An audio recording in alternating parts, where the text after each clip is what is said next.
도나도나 바니 돈납 돈 이야기하는 돈나들의 돈 이야기 시작하겠습니다. 인사 소개부터 하겠습니다. 안녕하세요. 저는 베스트 회계법인 조이스구입니다. 안녕하세요. 선우보험의 선우미숙입니다. 네, 파이닐 부동산의 조은희입니다. 안녕하세요. 조이노스케어 대표 최윤숙입니다. 오늘은 은퇴에 대한 얘기 좀 해보겠습니다. 우리 선우미숙 씨의 얘기를 한번 들어볼게요. 은퇴를 어떻게 생각하세요? 은퇴. 우리가 이제 쉽게 은퇴를 생각할 때 항상 이 돈에 대한 것만을 생각하기가 쉽단 말이에요. 돈 있어야죠. 굉장히 중요한데 사실 돈이 많다고 그래서 누구나 다 행복한 거는 아니잖아요. 그죠?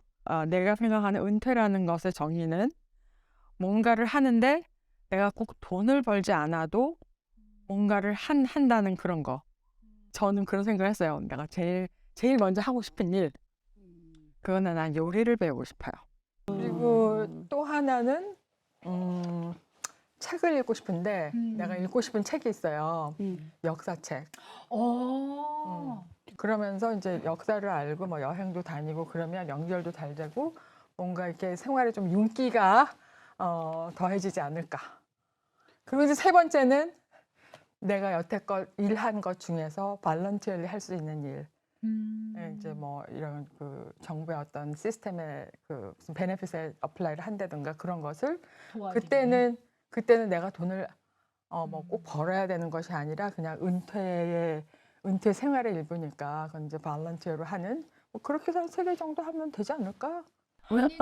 이게 나한테 곧 다가올 거다라고 해서 좀 더 구체적으로 사실 접근을 이미 하셨어. 굉장히 이미. 구체적이야. 그리고 이제 본인이 파이낸셜 플래너니까 사실은 경제적인 거는 어느 정도 준비가 돼 있다고 생각을 하시고 나머지를 생각하셨다고 보이고. 그럼 가장 많이 남은 우리 조회는? 나는 딱 2단어야. 푼다. 음, 나사를 푼다. 나사를 풀어. 내 모드는. 내가 너무나 이렇게 마사를 조이고 살았던 거를 마사를 풀어서 춤도 추고 노래도 부르고 좀 헬렐레 하면서 푼수가 아니었는데 푼수 짓을 좀 하면서 그렇게 사는 거. 푼다. 푼다. 언와인드 또 한다. 푼다에 또 돈이 있어. 돈을 푼다. 지갑을 연다. 그다음에 두 번째는 쓴다. 그러니까 내가 벌어놓은 돈을 쓰고 나를 위해서 쓰고 두 번째는 시간을 뭔가에 쓰는데 그러니까 리타이어를 해도 리타이어가 아니고 계속 뭔가를 할 것 같으단 말이지. 이제 뭐 거기는 뭐 여행도 있을 수 있고 또 못했던 스페니쉬 공부도 좀 하고 뭐 그렇게 할 것 같고 그러니까 쓴다는 게 이제 돈을 쓴다, 시간을 쓴다. 그다음에 마지막으로 마음을 쓰는 것. 마음을 쓸 것 같아 어딘가에.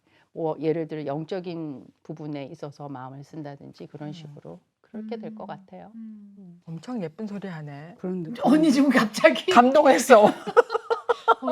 내가 괜히 먼저 말했다. 애씨 좀 기다릴까?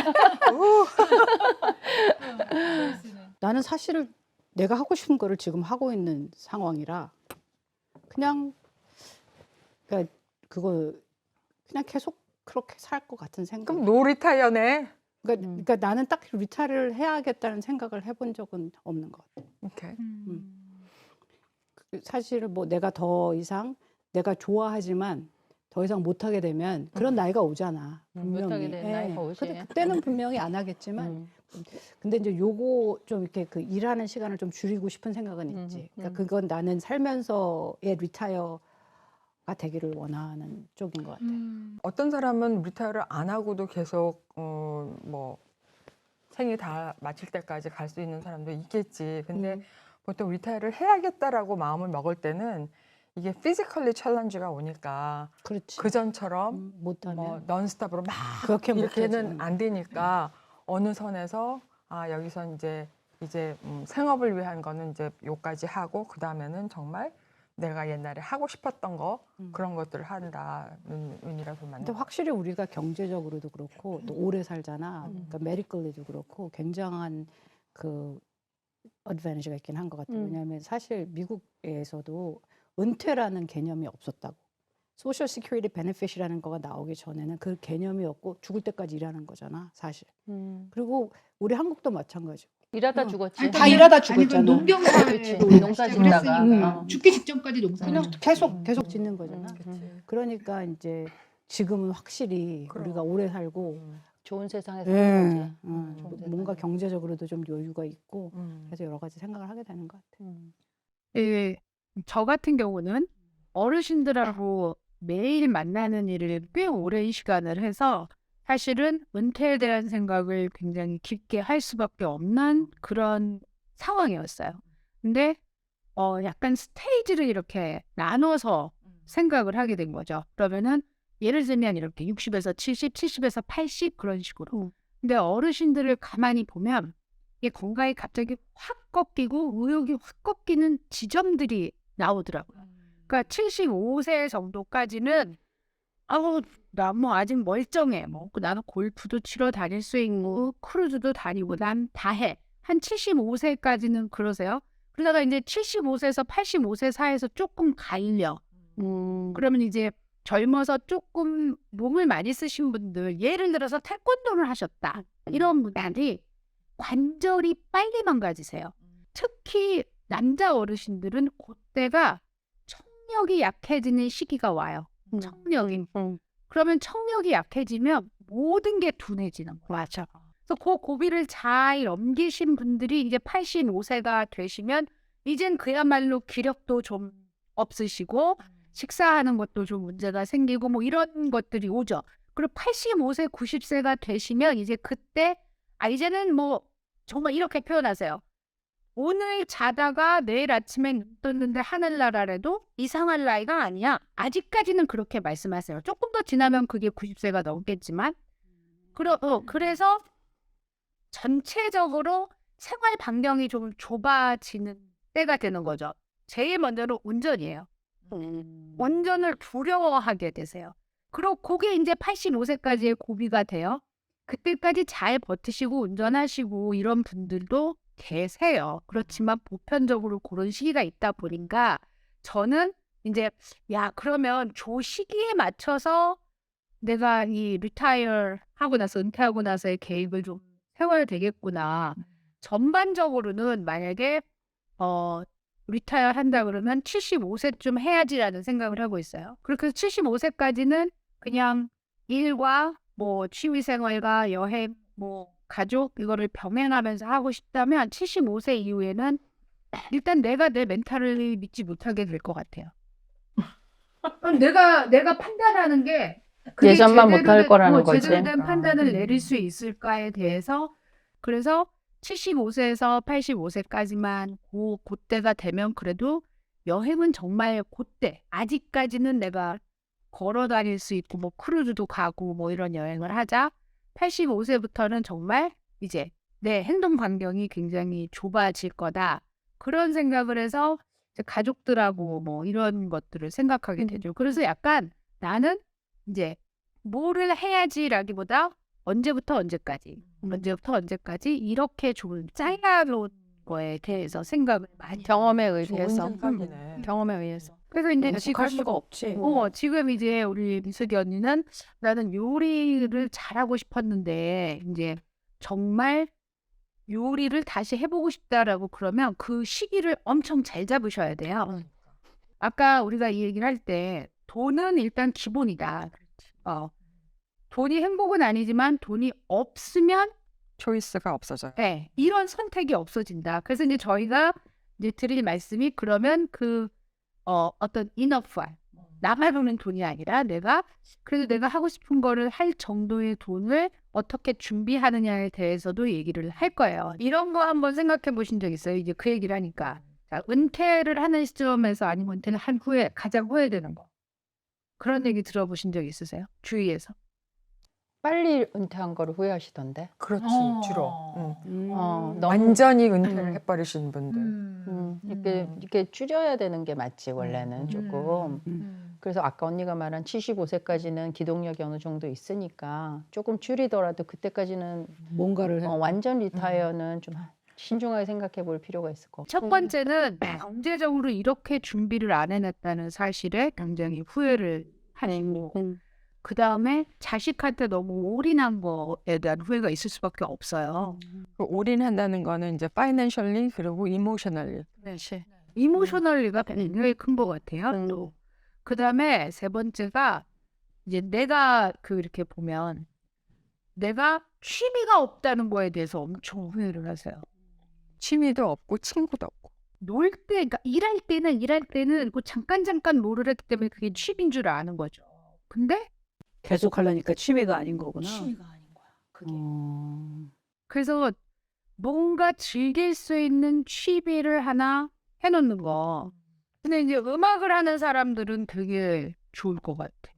근데 그것도 그러니까 지금 지나면서 어쩔 수 없이 이렇게 많이 변동이 되긴 할 것 같아요. 사실. 그럼. 네. 은퇴의 가장 기본은 경제적인 거예요. 그래서 경제적인 거를 저희가 영상을 바로 이제 찍을 건데 경제적인 거를 준비하기 전에 지금 우리가 얘기한 은퇴가 뭐야 나한테. 도대체 은퇴가 뭐야?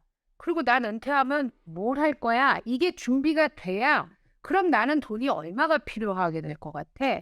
이 정도는 내가 준비를 해줘야지 될 것 같아 라는 구체적인 계획이 나오는데 은퇴 준비를 언제부터 하는 게 옳다고 생각해?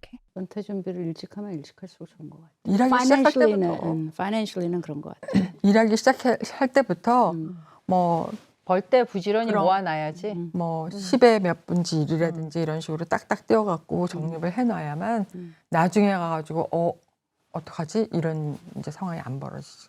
그러니까 50대가 늦는다는 거죠. 당연히. 특히 우리는 50대에 이제 뭐 준비를 하기 시작한다. 그러면 늦긴 늦었지만 그때는 더 많이씩 떼야 돼요. 그때부터는 자기 라이프스타일을 좀 줄이고 은퇴를 위해서 조금 더 많이 떼놔야 돼. 할 수 없어요. 근데 생각보다 세월이 빨리 가고 은퇴가 빨리 와요. 근데 지금은 내가 그 나이 안 돼서 그럴 수 있겠지만은 사실은 나이가 굉장히 많이 드신 분들도 그런 어떤 자기 라이프를 사시는 분들도 있잖아. 대부분이 살죠. 네, 근데 그거가 이제 우리가 지금 현재 그러니까 우리가 지금 현재 사는 이 삶이 나는 계속 익스텐드 된다고 생각하거든요.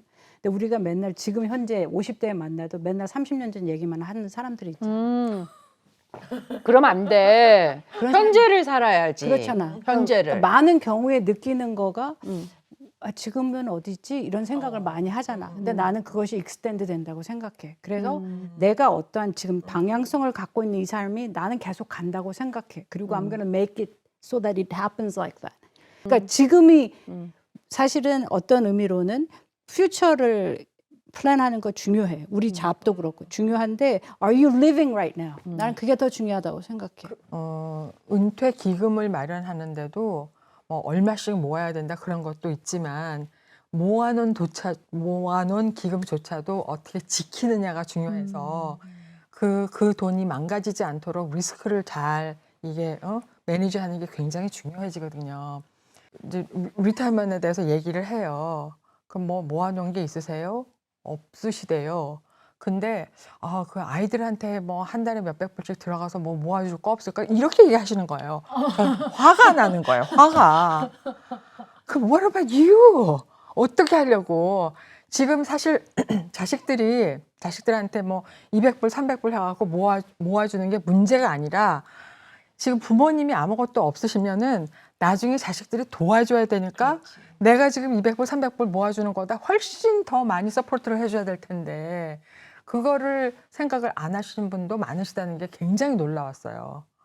지금도 있어요. 이렇게 생각하시잖아. 난 자식들한테 주고 자식들한테는 절대 안 받을 거라고 생각하시지. 그 어떻게 살아 그럼? 그분들은 그렇게 생각하셔. 그렇게 주시는 분들은 이제 내 경험은 주시는 분들은 자식들한테 절대 짐이 되지 않을 거라고 생각하시고 나는 그 대신에 정부의 짐이 될 거야. 그거지. 와우. 이제 쌈박한데? 그거지. 근데 There are only few ways that you can fund yourself, right? 내 돈을 모아서 쓰던가, 내 주위 사람들을 괴롭히던가, 정부를 괴롭히던가. How else are you going to live? 그래. 어떻게든 살긴 살아야 되잖아. 이제 문제는 뭐냐면 아직까지는 잘 모를 수도 있어요. 우리가 체감을 못할 수가 있는데 사실은 정부의 펀드라든지 이런 게 충분치 않다는 거는 누구나가 다 안다고요. 그러니까 앞으로는 어느 정도의 그 서포트가 올지 아무도 모르는 사실이라 진짜 서포트 받는 것 가지고 퍼버티 밑으로 더 생활이 돼야 될지도 모르는 그런 상황에서 너무 안이하게 생각하는 거는 아닌가. 예. 나는 그렇게 생각이 되죠. 자, 이제 끝에서 저희가 약간의 협박을 했습니다. 다음 회를 위해서. 그래서 다음 영상은 저희가 자, 그렇다면 일단 이런 마인드를 가지고 구체적으로 어떻게 할 것인가 마인드를 가지고 그렇다면 나는 경제적인 준비는 어떻게 할 것인가에 대해서 한번 이야기해 보도록 하고요. 오늘 손단님들 열심히 시청해 주셔서 감사합니다. 인사드리겠습니다. 감사합니다.